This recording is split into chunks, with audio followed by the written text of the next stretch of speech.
Le Cameroun, bon, ben, Biya, il est très malade, il a plus de 90 ans, il est très malade, il n'est jamais sur place. Il est évident que le coup d'État est pour bientôt. Et le Tchad, ce sont les Français qui ont imposé, après l'assassinat de Déby, parce que ce n'est pas une histoire de combat, hein, ils se sont battus entre généraux à coups de revolver. Quand Déby a été tué, les Français ont imposé le fils Déby comme patron, comme président, alors que toute la population ne voulait plus de la famille Déby.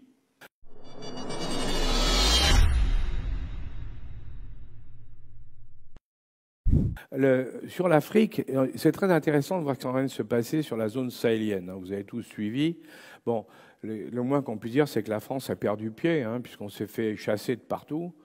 Enfin, non, on ne s'est pas fait chasser de partout, excusez-moi. Il reste le Cameroun, ça va pas tarder. Le Tchad, ça va pas tarder non plus. Donc, hein.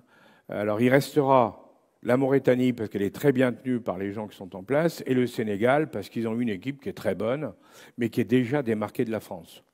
Parce qu'on les a vexés en exigeant que le président ne se présente pas plus de 2 fois, parce que c'était scandaleux de notre point de vue à nous.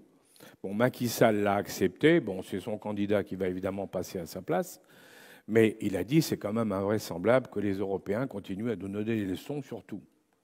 Et quand on a fait l'indépendance de ces pays-là, on n'a jamais réussi, à part, enfin non, on n'a jamais réussi dans les pays du Sahel dont je parle, on n'a jamais réussi à imposer aux dirigeants de ces pays de faire une politique qui tienne compte aussi des gens du Nord. C'est-à-dire qu'il faut aider les gens du Nord en développement et autres.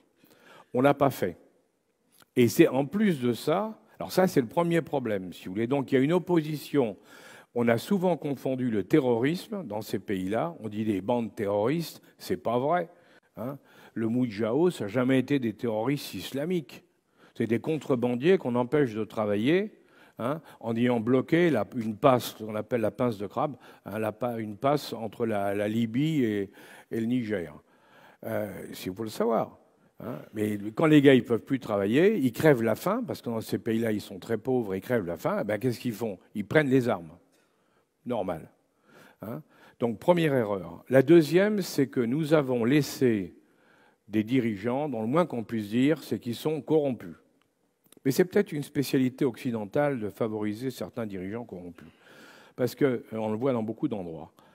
Là, c'est sûr que vous prenez le président du Mali, c'était un corrompu notoire. Il touchait de l'argent même sur les rançons. C'est vous dire. Et la question qu'on peut se poser aujourd'hui, c'est effectivement pourquoi ou comment. Eh bien, on n'a pas vu tout ça. Alors qu'on le sait, hein, on le disait, on l'affirmait, autres. Pourquoi on n'a pas vu tout ça? Et parce qu'on n'a pas voulu le voir, on en est arrivé là. Et c'est pour ça que je vous dis, le Cameroun, bon, ben, Biya, il est très malade, il a plus de 90 ans, il est très malade, il n'est jamais sur place. Il est évident que le coup d'État est pour bientôt. Et le Tchad, ce sont les Français qui ont imposé, après l'assassinat de Déby, parce que ce n'est pas une histoire de combat, hein, ils se sont battus entre généraux à coups de revolver. Quand Déby a été tué, les Français ont imposé le fils Déby comme patron, comme président, alors que toute la population ne voulait plus de la famille Déby. Donc il ne faut pas s'étonner si dans les mois à venir, les années à venir, ben, Déby va être renversé. Donc si vous voulez, toute l'histoire de l'Afrique, nous avons perdu l'Afrique, oui, maintenant c'est sûr.